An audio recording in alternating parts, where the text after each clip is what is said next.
থেকে 25 দিন, 1 মাসেরও কম, মাত্র 20 থেকে 25 দিন ওনাদের সংসার দিল। খাজা আব্দুল্লাহ চলে গেলেন কয়েক মাসের জন্য, উনি ব্যবসায় চলে গেলেন, কাফেলার সাথে যোগ দিলেন, চলে গেলেন ইয়াসরিবে।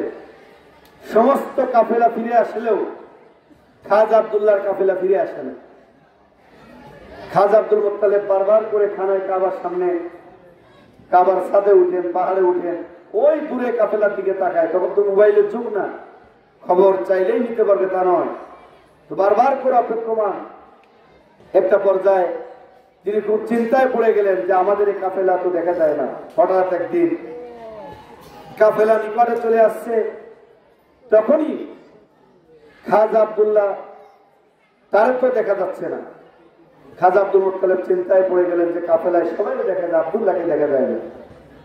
কাফেলা যত নিকটে আসে ততই খাজা আব্দুল মুত্তালিবের কলিজার মধ্যে আগুন জ্বলতেছে। কাফেলার লোকজন নিকটে আসা কান্না করতেছে, তারা কিছু বলতে চাইছে। নবীজির দাদা খাজা আব্দুল মুত্তালিব বলে, রে কাফেলার লোকেরা, তোমাদের বলা লাগবে না, আমি বুঝতে পেরেছি আমার খাজা আব্দুল্লাহ দুনিয়ায় বেঁচে নেন। বিদেশেতে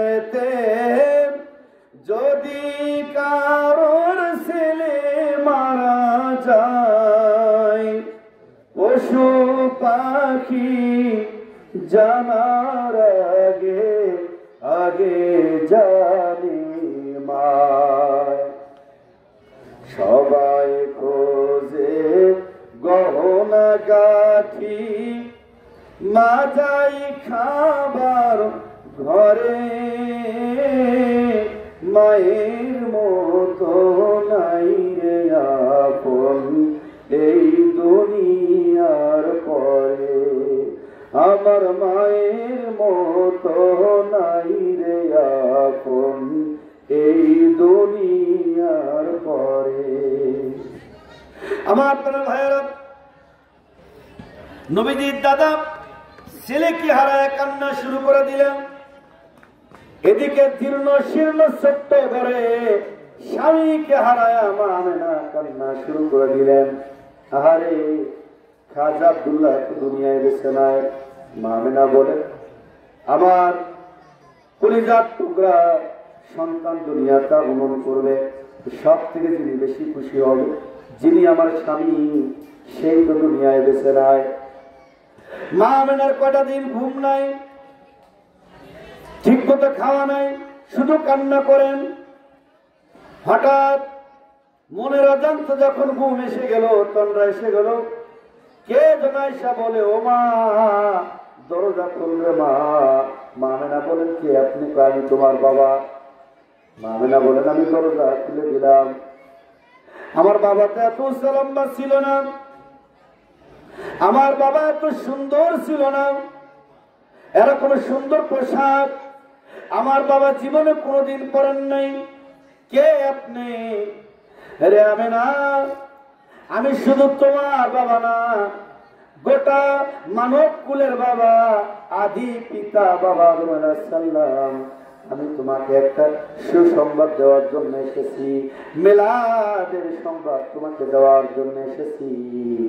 তোমার ভিতরে রহমাতুল লিল আলামিন আগমন করছে, যিনি সমস্ত নবীদের নবী, রাসূলদের রাসূল, কাবার কাবা। তা না হলে আমি তোমার কাছে কেন আসবো?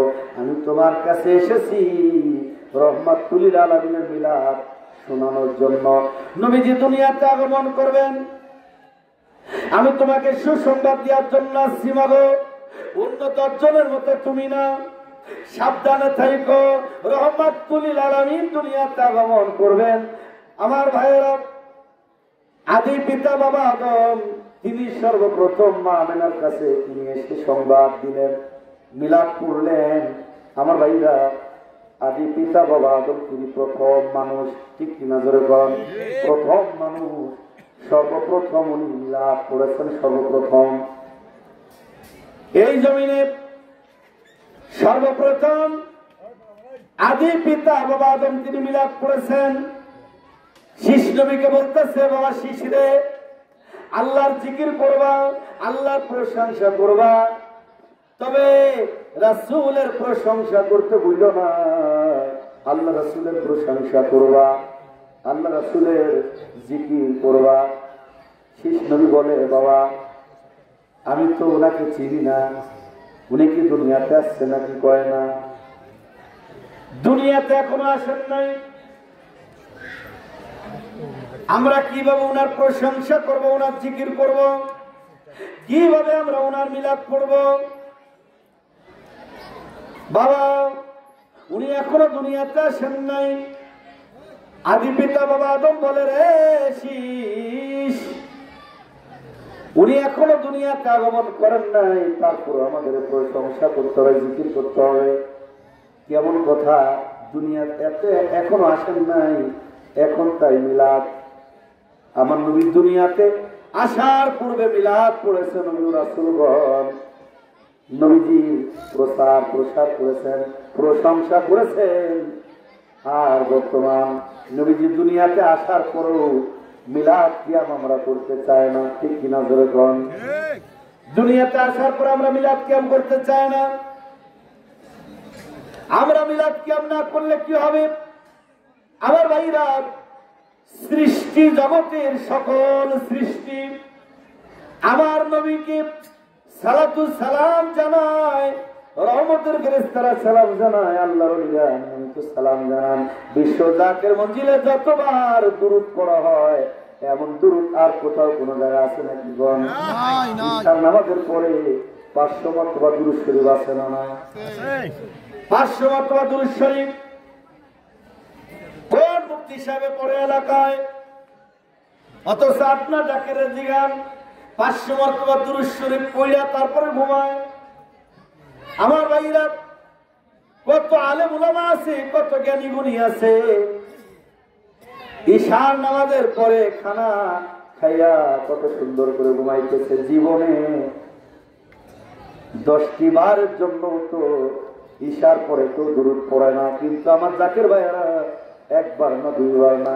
শুধু জাকের ভাইদের কথা কেন বলবো, আমার জাকের বোনেরা, আমার জাকের ভাই বোনদের ঘরে যে ছোট্ট ছেলেরা মেয়েরা, ওরাও তরিকতের আমল অনেক জায়গায় করে, কি করে না? সেদিনে বনানীতে ছিলাম, প্রোগ্রাম করে বনানীতে থাকার পরে দেখি মুফতি মাসুদুর রহমান হামিদি সাহেব, আমি রুমে যেতে গেলাম, আমাকে আর একজন আলেম বললো, ভাই কথা বলবেন? আমি হ্যাঁ ভাইয়ের সাথে কথা বলবো। বললো উনি দুরূদ শরীফ পড়তেছেন। আমি বাইরে চলে আসলাম, অপেক্ষায় থাকলাম। উনি 500 মর্তবা দুরূদ শরীফ পড়ে মুফতি মাসুদ সাহেব উনি বাহিরে আসলেন।